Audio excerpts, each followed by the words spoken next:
Hi, thanks for joining us. Jonathan Wrights from CoachNet here with Gary Rohrmeyer from Converge Mid-America. Just a little bit after the top of the hour, we'll go ahead and dive into the Sharper Edge Leadership Series, episode number 13. Today we're going to explore the possibilities for measuring impact, for diving into how you know if you're on the right track, how you know if you're making the right impact in your leadership opportunities, especially as you look to work through growth challenges in your congregation. Thanks for being here. Thanks for being invested in the possibilities. We're going to engage the conversation with Gary Rohrmeyer here about measuring the effectiveness of the vision of your church coming up in the next couple of moments. All right, so I'm going to go ahead and offer a word of prayer. And then when I'm wrapped up, Gary will jump in and take us through the conversation about measuring the effectiveness of the vision in your congregation. So let's go to the Lord, and then we'll dive into today's conversation. Jesus, I say thanks for what you're doing in Gary's life, what you're doing through Gary's life, and how you are inviting us, challenging us, and inspiring us to be effective in your kingdom. Thanks for the Sharper Edge Leadership Series and for the clarity that you're bringing to each of us through Gary's work. I ask you to make the maximum impact in this conversation. I ask you to absolutely take us where we need to go for this conversation and deliver to us by the power of the Holy Spirit the exact message that you have in mind. Above it all, Lord, accomplish your purposes and deliver your message, not ours, through this entire conversation. Thanks, Jesus, for what you're up to and for trusting us with this part of the vision. All for your glory and all for your purposes, we pray this in your holy and precious name. Amen. All right, Gary, take us where we need to go. All right. Okay. Well, thank you, Jonathan. Again, thank you for your partnership and as we work together through this series and all the webinars we've done, I've just really appreciated your help and assistance and partnership in seeing these things happen. Well, we're continuing on in our series here. We've got this one and one more.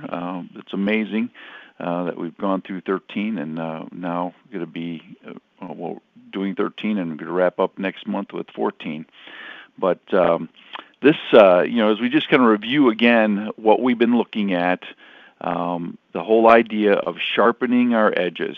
And, number one, as a leader, we need to sharpen our own personal edges. We need to sharpen our team's edge, the close group of people we work together with to fulfill the vision that God's called us to, and then the organization's edge. And so what does that look like? And so there's no better way than to sharpen the edge of your organization than really looking at and measuring the effectiveness. The things that you measure are the things that matter to you. And so one of the things that we want to take a look at is this whole idea of developing a church health philosophy, a church health strategy, and I'm going to take a look at just a kind of scriptural grounding in this, measuring health. When we look at the church when it was launched in Acts chapter 2, we see that over 3,000 people came to faith in Christ, and then they were gathered together. They met in the temple. They met in the homes. They worshiped together. They shared together. They served together. And so a couple things that I want to, when we talk about measuring health, a couple things that we can learn from this is, number one, there was certainly quantitative growth. Okay, we saw the quantitative side of the growth of the church. I mean, it exploded from 120 people to over 3,000 people that were added to the church that day. And so we see that in Matthew in Acts chapter 2 verse 41. We see that quantitative growth, and then in Acts 42 to 47 we see the qualitative growth. All the words, that he uses in this passage about devoted to each other, enjoying the favor of God, and serving one another, celebrating and experiencing all that God had for them going on. And we see that the quality of this the side of the growth and how they grew in relationship with each other. They grew in relationship to God. They grew in relationship to God's Word. And then we see it ends with the fact that they added daily to the church. They saw more men and women coming to faith in Christ as it grew. So again, we see the quantitative side of it. So there's a quantitative, the sheer numbers. Then there's a qualitative side, which is more the soft side, the experiential side, and then there's a quantitative side again that they daily added to their numbers those who were coming to faith in Christ. And so one little sentence I like to say is good evangelism must be followed by good edification. If there's going to be good it's going to lead to good evangelism. And there's this whole cycle there. Good evangelism followed by good edification will lead to good evangelism. And so it always ends with adding more people into the life of the church, into the life of the community of faith.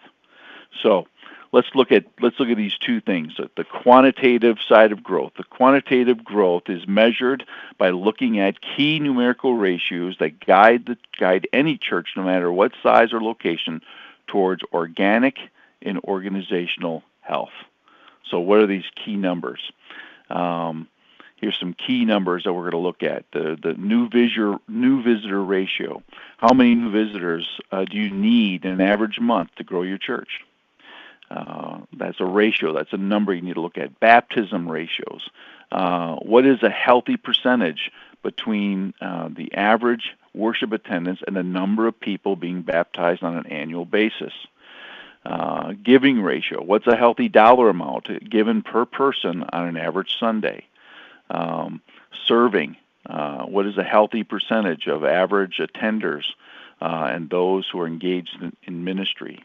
Membership ratio. What's a healthy percentage of those who are attending on an average Sunday, average weekend, to those who are committed members in the local church? Another one, leadership ratio. How many new leaders are added to your leadership team, your leadership community on an annual basis? Staff ratio. How many full-time pastoral staff should a church have for its size? So those are some of the key. We'll go back to that slide. There are some of the key questions we need to look at and ask, and as we move forward. There's a whole book actually written on this, a book that I used as a pastor, and I've never seen another one like it. It's called Church Health by the Numbers by Win Arn, written a number of years ago, and I believe the ratios are still pretty accurate today. All you have to do is Google that. Actually, if you I think I have that on my blog. If you go to GaryRomeyer.com and just type in the search button, you can find that book, and there's a link to where you can still order that book today.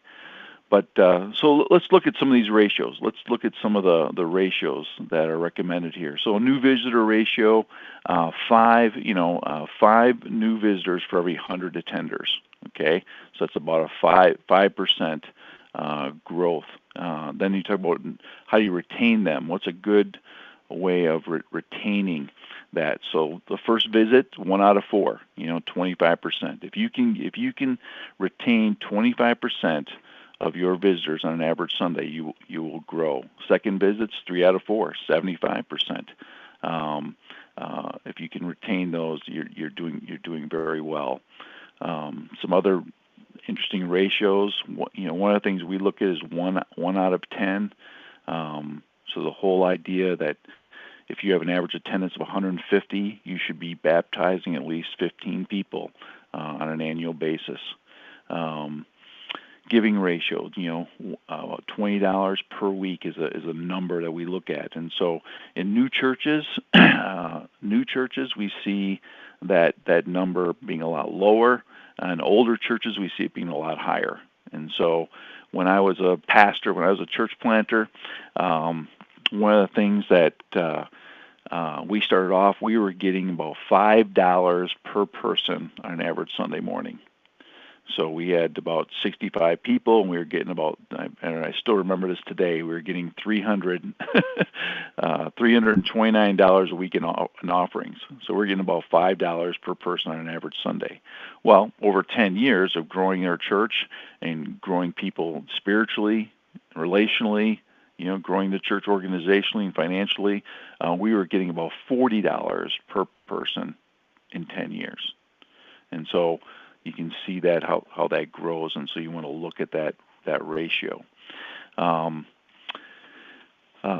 Serving ratio, they say you need about 60 roles for every 100 people in your church, 60 roles, serving roles in the church. Membership ratio, 1 out of 2, about 50%. If you can get, there's some churches that have what I call a low commitment membership, where you'll see in one case they'll some churches will have 1,500 members, but they'll only have 300 attenders, and that's what I call a low commitment type membership.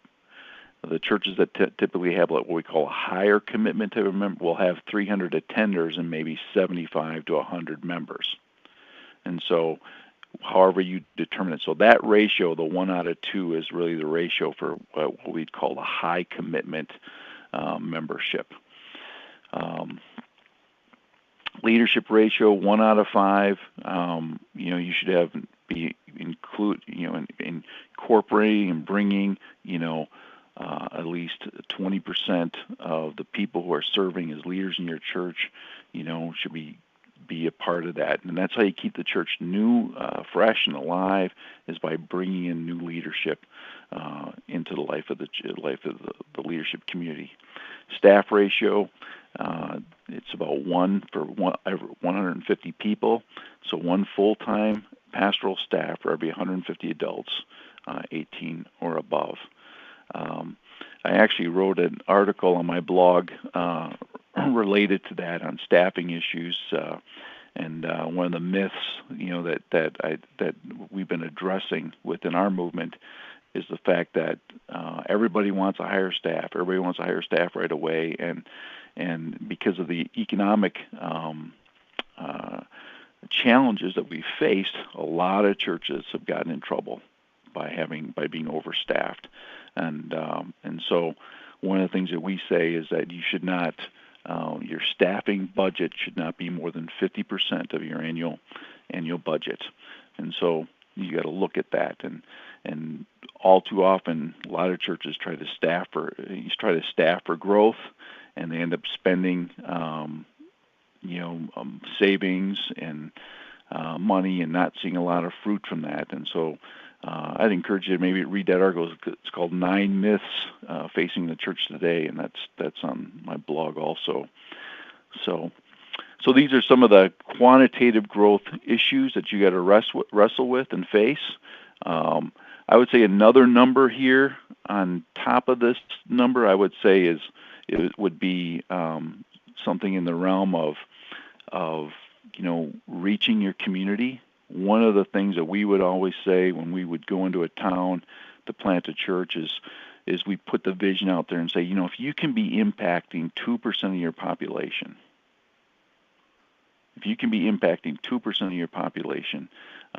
you become a difference maker in your community. And so that's another ratio that we could add here, in the sense of, do you have a dream of impacting 2% of your population? And so that's another ratio or number that you can take a look at. Well, Jonathan, do we have any questions on? A little bit. We do have a little bit of pushback on the giving ratio.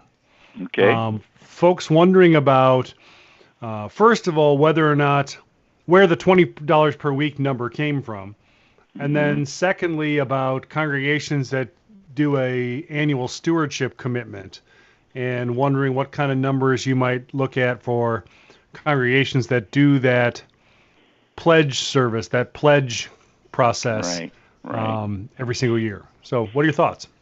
Yeah, well, I really have not been. I know some of our actually newer churches are doing a annual pledge now, and I've really not had a lot of experience with that, so I can't really comment too much on that. I would say that the the giving ratio, and looking at, you know, I think the older the church, the higher it needs to be, as you grow people, and so, but the 10, the why we got the 20 number is that if you're reaching lost people, the fact is that they're not going to give, and there's always a lag time, in from them learning how to give. I mean, just think about in your own life and your own conversion process. I mean, it took me a while to kind of understand, how to manage money, how to put Jesus first in my checkbook. Mm-hmm. And so the fact is that if you're, so that's the kind of the range we get. If it's, I've got churches right now that are, 40 or 50 people that are getting $60 a person. Okay. But they're not growing. See? So what that means is if you've got that higher ratio, that what it means is you're not reaching people who aren't giving, Another interesting statistic, we've been doing some capital campaign coaching with our churches, and one of the statistics I just came across recently was that, the old 80-20 rule was that, 20% of the people gave 80% of the budget. Mm-hmm. Right? And then I discovered, I kind of knew that rule that's been out there for a while. But then the interesting thing for me is that where does that other 20% of the budget come from? Mm-hmm. The other 20% of the budget comes from the next 30% of the congregation, mm-hmm. which means that 50% of the congregation is not giving anything. And that's a stunning realization, isn't it? Yes, right. And so that's, so number one, we strongly encourage pastors to be teaching on giving, because, we all see it. People are under financial bondage, and we've got to set them free. And we need to have a strategy for developing that. And I think we did a webinar on that, actually. We did. That's one to definitely take a look at if you or your congregation are wrestling with that, because it's a pretty compelling conversation if you really look at it.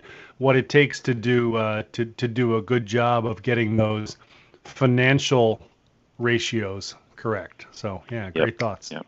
So hey, just was the pushback on? I was going to say, was the pushback on the 20 number? Was that too high, too low? I think the big question was wondering where it came from, and then the hard pushback. The source of that was the book, was Winarn's book. Okay, good, good. I know that from my years in young adult ministry, $20, what we would see a significant step of activity in the congregation. Volunteer service, all the actions of discipleship that roughly corresponded to when folks committed to giving $20 a week or more. And, when the questions started coming up, I had to fight the urge to say, well, this is what that number's meant in my experience, to see if maybe you were going a different place with it. So I think there's something, commitment is demonstrated pretty significantly there. Right. Well, I would say that this number is $20 per person, not per giving unit. Okay. Right. So that could be, a family of 5 could be $100 a week. That's the number. So we always what the numbers I always looked at were, if I had 200 people on Sunday morning, okay, 200 times 20 would be, what is that, $4,000, right? Right. Wrong there. Okay.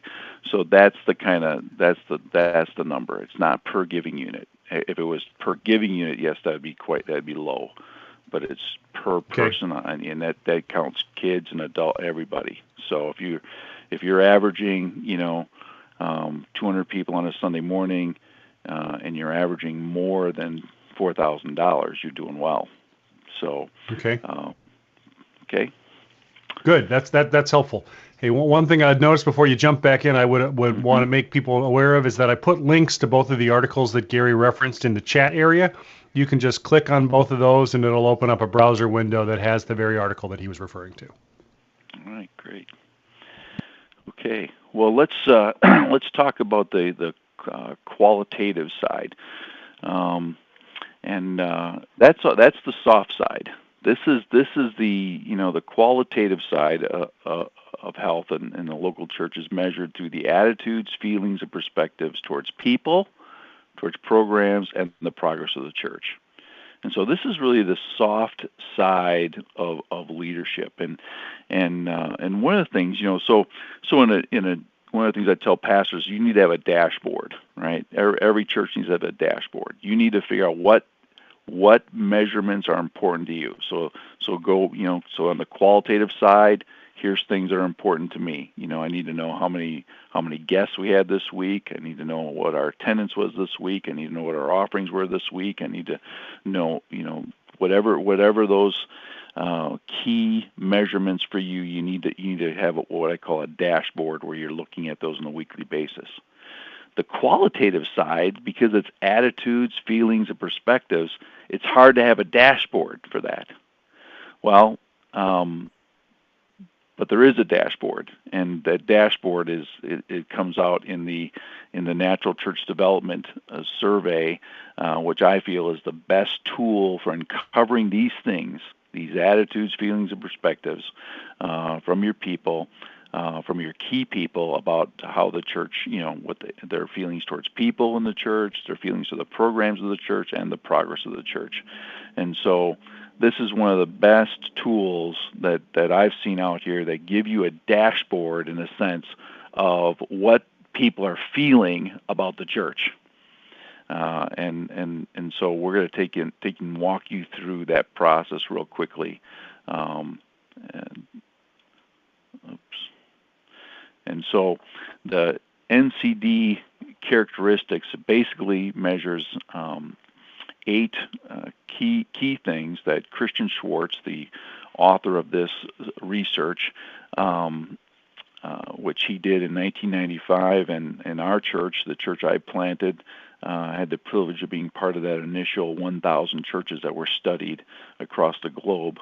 In kind of verifying the truths and the information that he had out there. But he basically said if a church can be functioning in a healthy way and can grow in the quality of in these areas, these 8 what I like to call systems, these 8 systems. If they're growing in these areas and improving these areas, they're going to be a growing, healthy, and effective church. And so the 8 characteristics are empowering leadership. Every church has leadership, but is it empowering leadership? Every church has ministry going on, but is it gift-oriented ministry? Are people focused in their sweet spot? Every church has spirituality, but is it passionate spirituality? Every church has structures, but are they functional? Are they effective? Every church has worship, but is it inspiring worship, right? Every church has small groups, but are they holistic? Every church has evangelism, but is it need-oriented? Is it meeting people's needs? Is it hitting the sweet spot in people's lives that are helping them embrace Christ as Lord and Savior? And then every church has relationships, and are they loving? And so, the whole thing here is the adjective is the key. The adjective is what makes it come alive. The adjective is how it raises its quality and its effectiveness in the life of the church. And so these are the 8 things that he measures. I've had some pushback from people on this saying, well, how come it doesn't talk about the Bible? How come it doesn't talk about church planting? And, part of this is that those are things that, again, we find that in our orientation, in our theological orientation, we bring those things to it. And so conviction about the authority of the Bible, really important. But that's not going to measure the quality of a ministry. And then church planting, again, I think that would be what I would say a quantitative one, is the sense that are we reproducing ourselves in a healthy way. So, and I have one friend of mine. He said he does this research for other groups, and they add those two components in there, and it's interesting that that the strength is always more Bible oriented, and the weakness is church planting. But so then they never get into the organic health of the church in these other areas. So, all right, let's move on. So basically, what happens when you do the survey, and the survey is based on 30 key influencers in your church. So you want to get those 30 key influencers to come together for 1 hour to do a 20-minute survey. All the information is taken, typed in, and put into a computer program, and then it spits out this report. Again, it becomes a dashboard on people's attitudes, feelings, and perspectives towards the church. And so in this report here, you'll see that their strength is ministry. People are serving in their sweet spot. But their weak area is what we call passionate spirituality. And typically what we find in a lot of new churches that we start is when they do this the first time, they actually score low on passionate spirituality. And that's because, and what we've determined over the years, we've determined that now these people want to grow. They want to grow, and they're seeking that. They're seeking how to become more passionate spiritual followers of Christ. And so they're seeking that depth and that growth to challenge them and move them forward.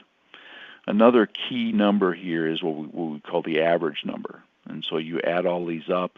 This church has an average of 58. They score an average score of 58. So 50 is the average number. So churches who score below 50 are below average in their health. People who score above 50 are above average, in their health. And so, and then there's a key number, what we call 65. If you average more than 65, it's very strong chances that you are growing numerically in the life of your church. So this church scored 58, and so they're above average. And I like to look, when I talk about this average number, I like to look at that as a morale number. Kind of gives you the morale of your leadership, the morale of your key influencers, key leaders in your church. And so it gives you a little snapshot that, hey, we have an above average morale in our church. And so, and if it was lower than that, hey, then there's problems going on. There's trouble going on, and you got to look at that. So this is I love this, how it just gives us clear, crisp dashboard. Again, taking all the soft side, the attitudes, the feelings, and perspectives that people have towards the church, towards people, towards leadership, and quantifying them and putting them into a tangible number that now you can move and act on and move forward. So, any questions or thoughts, Jonathan? I like the couple of chat notices about the whole looking at the average as a good indication of morale. Can you talk a little bit about the correlation between the numbers and kind of the emotional attitude? Yeah, because when people take the survey, they're asked a series of questions, and they're not, in a sense, the questions are really about again, people's perspectives, people's attitudes. That's what's really uncovering. It's not asking the quantifiable numbers, in the sense of how many people you invited to church in the last 6 months. Those kind of questions. It's more of the question would be something like, um, how likely are you to invite someone to church on a scale of 1 to 5? Okay, those things. So those are tailored in such a way that you're really getting to the meat of things. And I would say, the other thing we want to draw out here is that under each one of these 8, there are 4 other, they break down into 4 other areas. And so in reality, there's about 32 systems here that are really broken down in a deeper and stronger way. So under worship services, part of it is the worship experience itself. Part of it is the preaching. Part of it is the friendliness of the church. Part of it is children's ministry and how that's being addressed in the life of the church. And so those are the 4 things it measures underneath inspiring worship. Okay, yeah, those are good. I think that's adding some good clarity, and we're challenging folks to think a little bit differently about some of these possibilities. Yeah. So how does this fit into the growth of your church? And the staves on a barrel analogy has been always a great one for me to kind of explain this to people. So you have the quality characteristics or the systems that are represented by each one of these staves on a barrel, and then you have the weaker system, which would be the lowest stave on the barrel, and then church attendance, which would be the water, right? And so you're only going to be as filled up as your weakest system. And so that's why it's important for you to address the weaker system in your church. And typically what we like to do is take your strength and turn your strength, move your strength, use your strength to address the weaker system. And so those are some of the ways that we coach people through that. So you're only going to fill up, the barrel, okay? You're going to fill up your church to the level of the weakest system in your church. And the fact is that every year you're going to have a different, weaker system. People are going to have different attitudes and feelings and perspectives towards different things in the life of the church, and so you've got to continue, just continually upgrading, and improving those areas. So identifying and addressing the weak system will often result in quantitative growth in your church. So what are church systems? The 8 characteristics are the what, okay, and then the systems are the how they are expressed in the life of the church. Here's my definition of a church system. Church systems are reproducible and interconnected processes by which the church actualizes its values and achieves its mission. The whole idea of actualizing your values and achieving your vision. So what are some systems already at work in your church? All of us put on a worship service every Sunday. And so we have a system for putting that on in a quality way. And so how does that all work together? And so you just go through, like, where do we start? What are the steps we take to make sure we're putting on a quality worship service? And then apply that to evangelism, apply that to spiritual formation, apply that to leadership development. And so you've got to think through what that looks like. So so here's a few things. What is your church? Every church here values leadership, ministry, spirituality, structures, worship, right? And so we all value those things, and we all say it in different ways. And so, do you have a reproducible, interconnected process that empowers leaders in the harvest, that ensures inspiring worship gatherings, that encourages evangelism throughout the church, that stimulates spiritual passion in every believer, that promotes healthy relationships in your community, that connects people in healthy groups, that deploys people in the ministry, and that builds organizational health? And so, are your systems doing that? And that's a very critical piece. The NCD implementation cycle, or what I like to call just a church health rhythm, is basically number one, you prepare for the site, you prepare for the survey. How you prepare for, we're going to talk about that in a little bit, but you analyze results. So once you get the survey, you sit down with somebody who can help you, coach that can help you understand them. Again, I would look at the key numbers. I would look at are what's our strength, what's our weakness, and then I look at that average number, because I think the average number kind of gives you the morale of your key influencers in the church. Develop an action plan. So now you have to develop a plan that's going to help you improve in those the weaker system. So if it's passion and spirituality, you're going to be developing a detailed spiritual formation plan for the next year. And so one of the things we talk about is putting together 10 measurable goals to address the spiritual formation issues in the life of your church, which is prayer, Bible study, spiritual disciplines, and those things. And then you implement and monitor the plan. You execute it, and then you evaluate and repeat. And so you do a year later, you do the survey again, and you see if you've grown in that area. You see if that weak system improved.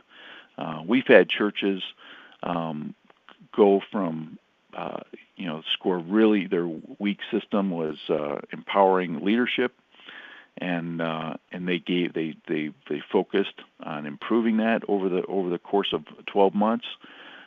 They grew 20 points in that area. And not only did they grow 20 points just in that area in empowering leadership, but every other category grew, raised its level, and so it kind of, so as you tackle that weak area, it actually impacts the rest of the church in a dramatic way. But again, they probably had another low score in a different area, so now they turn their focus onto that area into the life of the church. So, any questions on this cycle, the implementation process? I think the cycle is pretty clear, but the one question that has come up a couple of times is, how do you know you're really how do you know you can trust the NCD cycle? Mm-hmm. The survey or the cycle? The survey, rather. I'm sorry, I said cycle. I meant survey. Okay. Yeah. Well, I think, and you might have better numbers on this, Jonathan, but I think there's close to 100,000 churches have gone through this survey across the globe, and so again, it is, I want to say that this is a self-analysis. This is what your church, this is what your key leaders are saying about your church. Okay, that's what they're saying about their church, right? And so, again, it's the soft side of it. So you got to measure the quantitative things. You got to measure the soft side of things, And so, I think if you look at it from that perspective, I think it really helps you see, and it'll help you. Now, one of the things I tell pastors all the time is, we as pastors, we're thinking about this stuff 24/7. It's our calling, it's our life, it's our passion. Now, think about this. What are your best leaders thinking about? How much time are your best leaders thinking about the church and ministry? I'm a member of a local church. Our family's been a part of it since the beginning, but I'm like a busy executive. I'm like a lay person now in the life of my church. And we had a great Easter Sunday, our biggest Easter ever, and it was really cool and exciting to see, God do a great work there. But I'm not thinking about it. I'm not thinking about it 5 hours a week. uh, because but my pastor, he's thinking about it 24/7.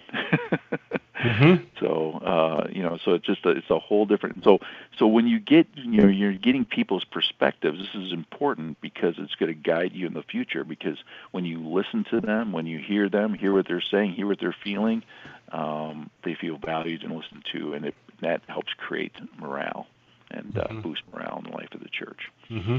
So Now, yeah, now I wrote. the Go ahead. second thing that's getting pushed on here, Gary, Hmm. is you keep mentioning a coach, or you've mentioned a coach a couple of times. Why is Hmm. that person important?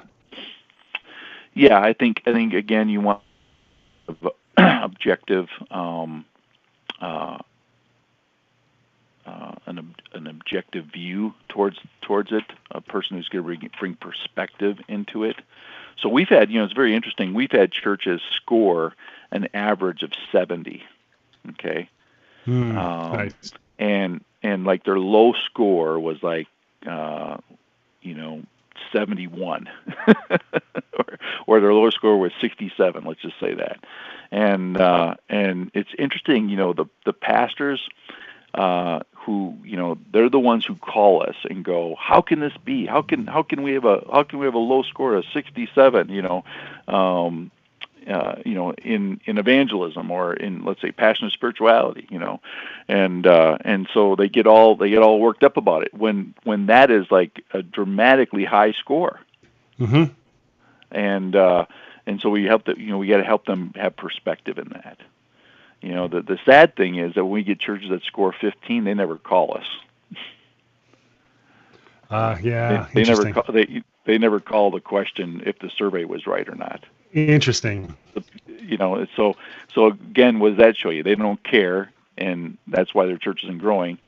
And the other church cares and is passionate about this, and they care about their score, and they think their high score is a low score.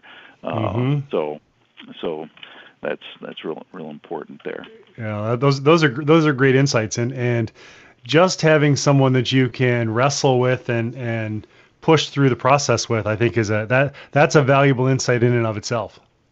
Yeah, helping you write the goals, helping you write realistic goals, achievable goals, Mm-hmm. right? That are going to help improve that system in the life of your church is really, really, a coach is going to bring that insight and information to you Mm-hmm. on those things. So for us, we do a 1 hour coaching appointment for every one of our churches that do go through the survey, and then we negotiate an ongoing uh, um, coaching arrangement with them as we move forward.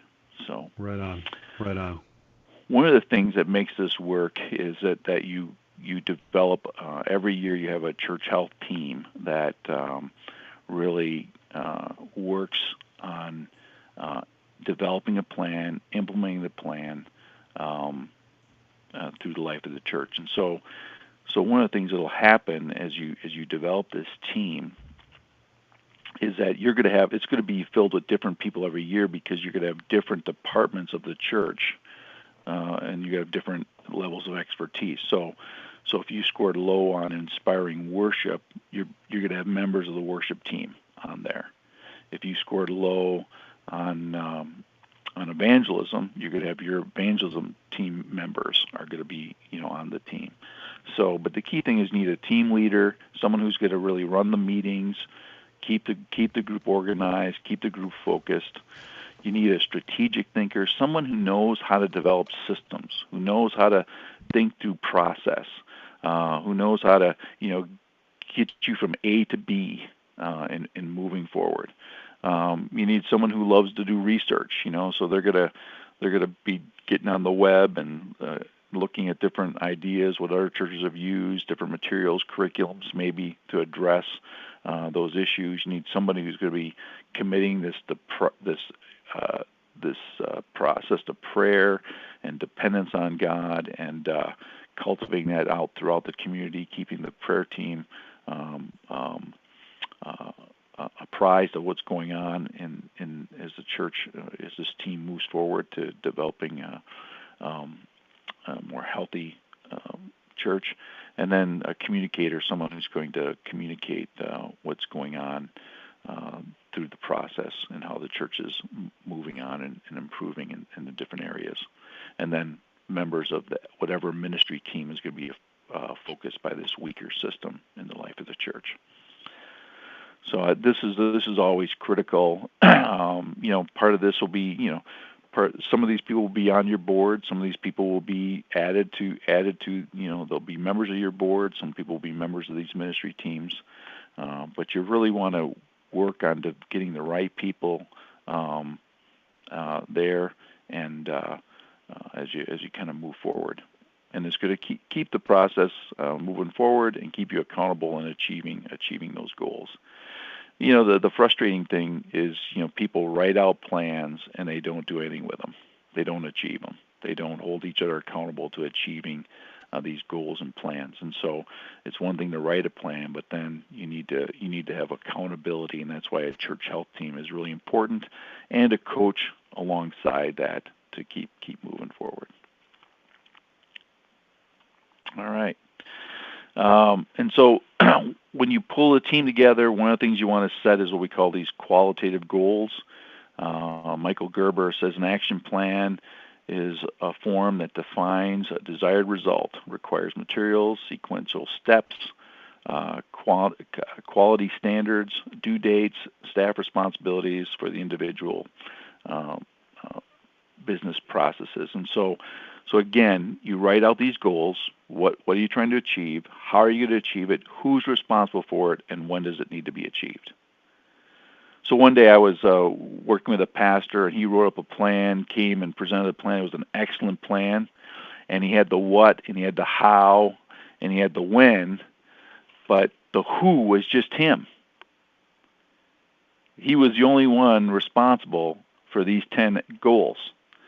And so first thing I told him, I said, I want you to draw a line, on your plans, and I want you to start writing names in of people who can do this for you, who can achieve this. Other leaders in the church, other staff, other, lay leaders in the church that can achieve these goals. And because one of the things that setting these goals does, putting this team together, is it teaches the pastor how to delegate properly. And so one of the things that we find when pastors work this, one of the side benefits, in a sense, when pastors work this plan, when they set these goals, they develop these plans, and they delegate these things properly, is that it frees them up in ministry to focus on the sweet spot in ministry for them. And so I always tell pastors all the time, every pastor has have-tos, the things we have to do, and then there's want-tos, the things we want to do. And the more pastors can move away from the have-tos and get people who want to do the have-tos, and they can focus on those areas of what they really want to and what they're passionate about, I believe that the more effective their church is going to be, and the more happier they're going to be in leading the church. So this setting these goals is a great way to learn how to delegate properly. So I don't think, I honestly think that pastors should maybe do 3 out of the 7 of these, and they should delegate the others to other people in the life of the church. So that opens up a great question. How do you pick the people to whom you will delegate? Mm-hmm. Yeah. So I mean, if it's again, it's going to be people who are serving in those ministries. I think one of the things as pastors, we don't want to do things for people. We want to help people do things, right? And so again, giving them, helping, defining the what, defining the how, and giving that person, if they're a leader in your church, you've already seen them as a competent leader. You're working with them on that level, and so don't put them on their team if they're not a leader, right? Don't put them on your team if they're not going to get things done. I think we talked about this under, empowering leadership. The whole idea of there's 2 key raw components of any leader. 1, they gets things done, and 2, they positively impact people. And if you have one without the other, they're not a leader. You know, there are people who get things done and rub people the wrong way, and there are people who are the life of the party and never get anything done. And so you've got to find that balance and find those leaders in the life of your church there.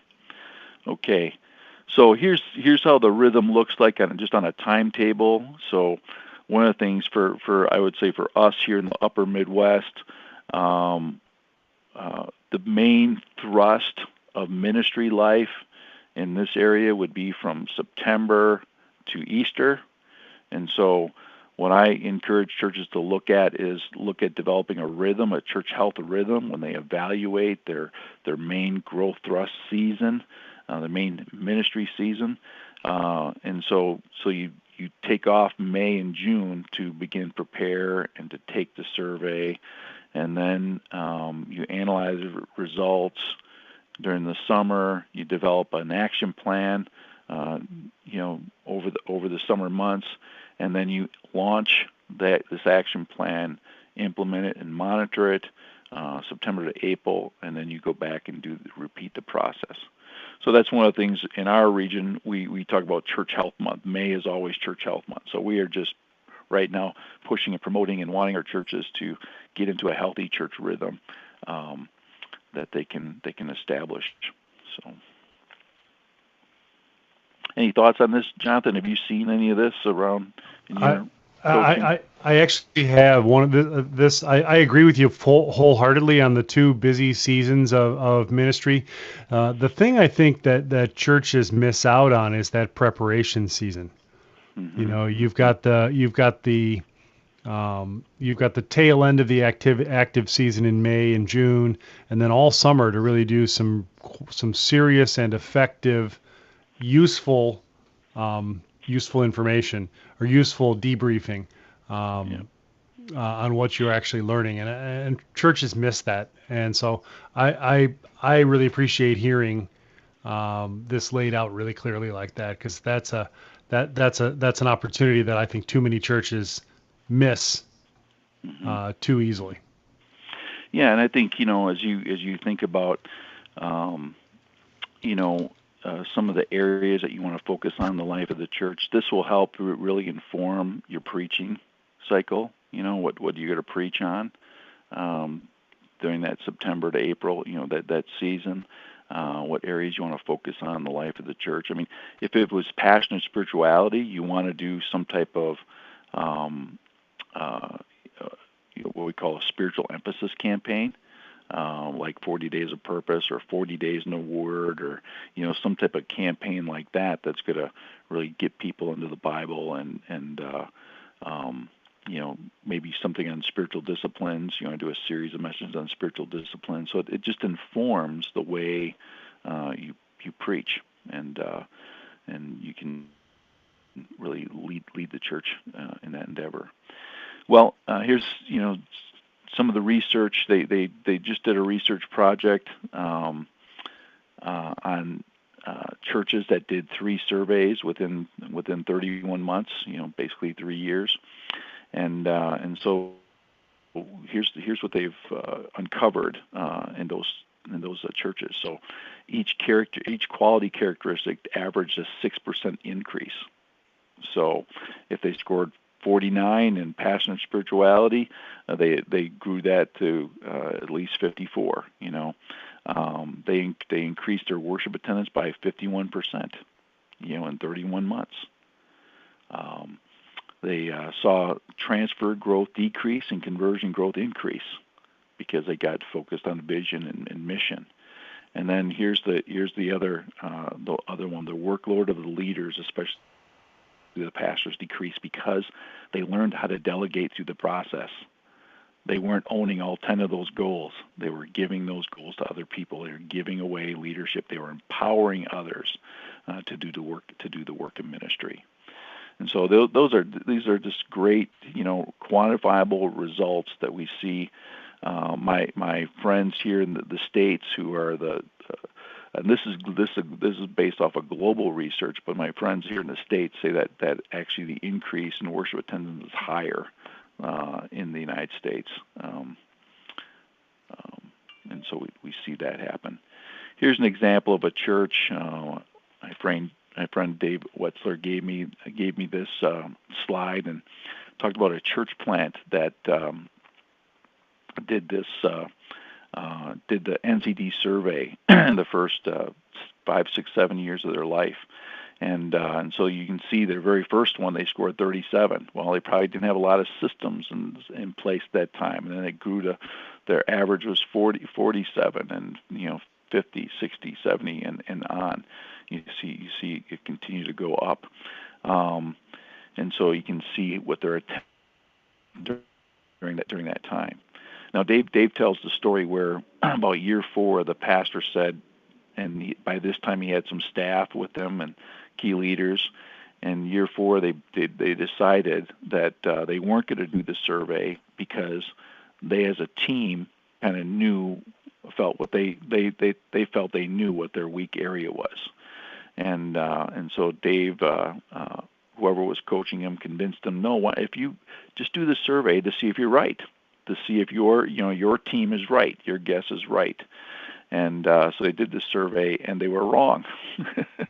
Again, showing the separation between staff and lay people and what their attitudes, feelings, and perspectives are towards the church. So I think they thought this was really, really important, and you can see some of the other data here. But so again, your church systems are reproducible, interconnected processes by which the church actualizes its values and achieves its mission. And what's its mission? Making more and better disciples. So one of the key things we talk about, build your systems, and then empower people to run the systems. Too often, I think pastors, what they'll do is they'll want a lay person to create a system, right? Let's say a spiritual formation system. And I think that can be very detrimental in the life of the church. I think the pastors in their equipping ministry need to help build the systems and then empower people to run the systems. That's a key insight. So be active in building the system, that step-by-step process of seeing someone, come to faith in Christ and to come into the life of membership of the church, to get into a small group, to get into ministry, to get into leadership training. You've got to develop that process and then train your people how to work the process. I think it gets bogged down when we want lay people to build the process. So, any thoughts there, Jonathan? I couldn't agree more with the whole idea of empowering lay people to build the process. That in my estimation, in my coaching experience, that is the thing that multiplies, has an exponential impact on where the ceiling for the particular congregation is. So, yeah, that's a good word. Okay. Then another big principle just in system development is what I call sharpen, don't melt down. So you got an axe head here, right? And this axe head will only function as well as the blade is sharpened. What happens sometimes is that pastors will say, we don't need an axe anymore, we need a hammer, right? And so they melt it down, they make a hammer out of the axe head. Well, you can't chop wood with a hammer. And so the whole idea is just learn how to sharpen things and not dismantle them, right? I think there are too many pastors who come into situations and I call them deconstructionists. They got to deconstruct it before they rebuild it. And a lot of times all they need to do is sharpen things. They need to tweak things. And that's where we get our verse here, from Ecclesiastes 10:10. Another one is commit time every week to this. Michael Gerber, one of the key writers on system development, in his book called The E-Myth, he says this: don't work in your business, work on your business. And we see that if we're going to take our ministry to the next level, we need to learn how to work in our ministry as well as work on our ministry. pastors always ask me, what does that mean? I said, well, working in your ministry is preparing your sermon for this week. Working on your ministry is taking time off to develop a preaching calendar. Working in your ministry is leading a small group. Working on your ministry is developing a small group structure. Working in your ministry is doing personal evangelism. Working on your ministry is developing an overall overarching evangelistic strategy. So you've got to find time every week to do this. You got to block out 4 hours a week, something where you spend time thinking about working on your ministry, not just in your ministry. All right. And then I love this. Nelson Searcy is a great definition here on systems. Systems will save you stress, time, energy, and money. And if there's ever been a systems guy, Nelson Searcy, I'd encourage you to take a look at his websites and his thing. He has systems for everything, and he's one of the best system thinkers out there. And then write out your plan. Make sure you write out your plan. You need to think it, then ink it, so you're able to delegate it and achieve it. Make sure you have a written plan. One of the things we work on when we coach pastors is come together with a one-page, plan to improve whatever system you need to work on. And so you need to again, you got to think it, then you got to ink it. And if you're going to delegate it and achieve it. And then lastly, we'll wrap up with this one, is this principle I call pushing through the boredom. And the fact is that every pastor, we come up with a new idea, a new paradigm, right? And we get energized and we get excited about it, and then naturally there's a boredom that takes place. We get kind of bored with the ideas. We get bored with the repetition and the routine, and then what happens is that we tend to change the plan. Well, this leads the church to getting confused. And if the church is confused and frustrated, it'll be disengaged missionally. And so one of the things I always tell pastors is the little mantra that I use is, Pastor, once you start getting bored with an idea, that means your people are just on the verge of capturing that idea. And the whole idea is, you've got to push through the boredom. And you got to create these systems and work these systems and work these processes in the life of your church. Boy, I just cannot affirm that too much. If your staff isn't sick of talking about something, the people in the congregation don't have any chance of actually getting it. Right. Yeah, that's great. Yeah, so it's just that whole idea, push through the boredom, because your people are just on the verge of getting it, and then if you change, like we're gonna move to this philosophy or this paradigm, it'll just create confusion and boredom. And the thing is that a lot of times you don't need to change a lot of things. You just need to raise the quality of it, right? You don't need to change how you do things. You just need to raise, the quality of what you do. It's not changing it drastically, but it's really raising the quality of that. All right. How do you take the NCD survey? Well, you can get that through CoachNet or Converge, and one of the things you want to do is identify 30 key leaders and influencers in the life of the church, gather them for 1 hour, there's a PowerPoint that we can, I think it's available on our website that you can download, just an introduction to NCD, and then hand out the survey, and then collect it, and then spend some time in prayer. One of the problems that the churches deal with, and we get this all the time, is pastors will hand out the survey and ask people to give it back to them. I had one church, it took them 6 months to get back all the surveys. So you need to just do it, get those 30 people in one room together. There's something empowering about being in that room. It's an opportunity to cast vision in that room, and an opportunity to engage people in prayer over this matter.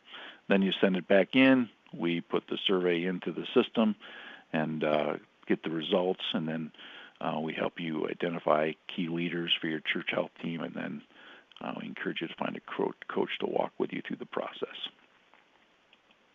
All right. Any Q&A? Good. Who should take your definition of key influencers? Who do you have in mind when you say find 30 people to take the NCD survey? Yeah, so depending on the size of your church, it's going to be, I think there's going to be the church board. It's going to be those key leaders in your key ministries. Mm-hmm. What I always talk about every church should have a leadership community. Everybody who's leading a ministry. So again, depending on the size of your church, will determine that level. For larger churches, those 30 people might be all key staff members, plus some board members, right? So that's how we determine the key influence. So those who are engaged in the life of the church at a higher level. The old NCD materials, the earliest iteration of the NCD materials used to talk about they've got to be regular attendees 3 out of every 4 weekends. They have to have a ministry task of their own. And they have to be in a small group that is small enough that people would notice if they didn't come. And I think those rules are really good. But I do think there are other ways to identify influencers. The second thing that has come through the chat area to me a couple of times is what are some really practical suggestions that you might have for pushing through boredom? For first of all, identifying boredom, and then changing your direction enough so that you can actually do something about boredom. Well, I mean, I think one just acknowledging that you can get bored with something is a big aha. I think for me early on in ministry, I thought I needed to change up things to keep it fresh and exciting, and I found that the changing and the always changing things, the unpredictable nature frustrated people and caused tension inside them and stress, unneeded stress. And so I think, the whole idea is being consistent, being effective, and not going in and blowing things up. It's like, oh, we need to blow up the children's department. We need to do children's ministry completely different, and it's more of tweaking it and developing it and improving it than blowing it up. And so I think that's a critical piece. I think if you're a person who's a change agent all the time, you've got to find. For me, because I had that's part of who I am. I started helping people outside my church. I started coaching church planners and helping them activate. Even finding things outside of your ministry that you can release some of those activation skills and desires. And then really keep running and get in the life of the church that can run the systems and run them smoothly. Mm-hmm. Mm-hmm. Yeah, and good empower thoughts. them and Good encourage thoughts. them would be as critical. So, what situations or times would be times when you should not take the NCD assessment? We tend to,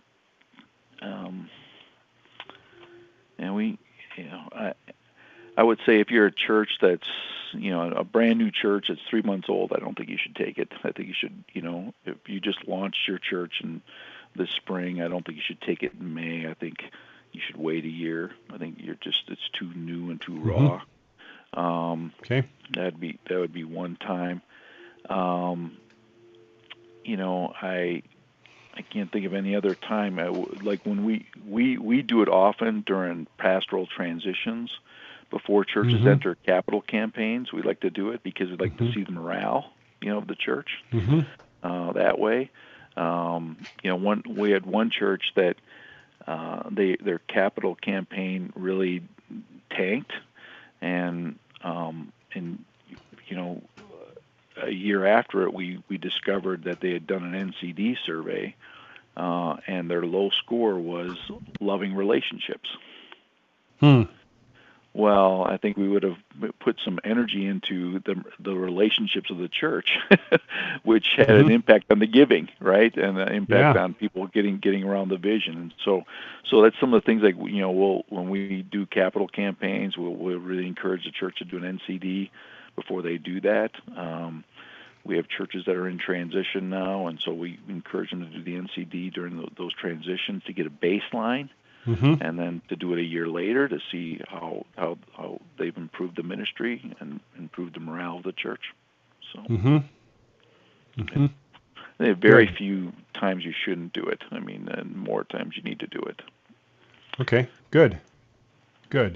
Yeah, that I think that takes us to the core pieces of the conversation for today. So yeah, I also appreciate the balance between qualitative and quantitative measurements of effectiveness. I think that's a side of all of this that we often miss.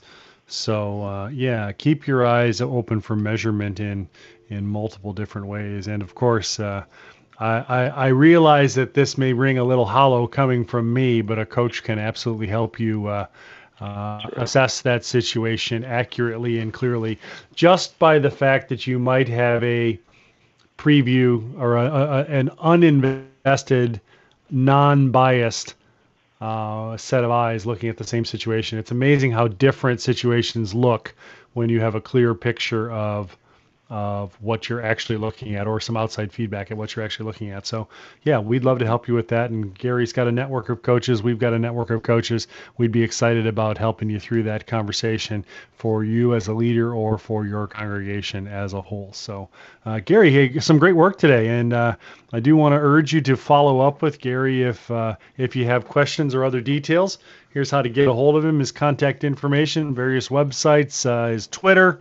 You can find him on Facebook. The man is everywhere. He is ubiquitous throughout the course of the conversation, and that would be a great way to ask particular questions, direct questions, by tracking him down by one of these various contact approaches. So Gary, how about a final thought, and then I'll offer up a word of prayer for measuring your effectiveness in conversation. So, what's your final thought? The final thought would be just, again, determining your dashboard, and determining the quantitative dashboard. What are those key things that we're going to be measuring, on a weekly, quarterly, annual basis, and then if you don't, again, how do you measure the soft side of things? That people are talking about these things. People are thinking about these things. How do you get it out of their brains? And so I really believe that the survey is one of the most constructive ways of doing that. That gives you, in a sense, a health dashboard. A morale dashboard. It gives you something to focus on and something to celebrate, because we want to celebrate the strengths. We want to celebrate, that, yeah, people think we're in a church where, if you score high in empowering leadership, your people are affirming your leadership as a pastor. They're saying, yes, you are empowering us. So, but then embracing the fact that you're going to have a weak area, because people's opinions change, right? And people's perspectives are always changing. And so just embracing that idea. And, it takes courage to do that. It takes courage, to do the self-evaluation, and if you're going to be a leader, you got to have courage. Yeah, right on. Well said. Well said. Oh, very good. Well, I will, on that note, let me offer up a word of prayer, and we will dive into the conversation with what's most important. That is looking to the Lord first for guidance and direction. So let's go back to Jesus. Thank you, Lord, for everything you're up to. Thank you for the challenging conversation about taking a sober and realistic assessment of what's really going on around us. I thank you that you inspired Gary to put these messages, these questions, these evaluation opportunities in front of us. And I just say thank you for everything that you're up to. I say thank you for giving him clarity of thought, giving him clarity of direction, giving him clarity of insight. And I ask you to do some distinct, real, and focusing next steps with Gary, through Gary, and with us as we really truly evaluate how we're doing in these conversations. Thank you for everything you're up to. Thank you for everything you're finishing in us, because we know you started this process with us a long time ago. And we just ask you that we just are grateful, and we praise you that you're a God who finishes what you start. So be glorified through it all. And we pray this all, Jesus, in your holy and precious name. Amen. All right. Thanks, Jonathan. You bet, Gary. Thank you, and thank you for being a part of the Sharper Edge Leadership Series. We'll see you next month.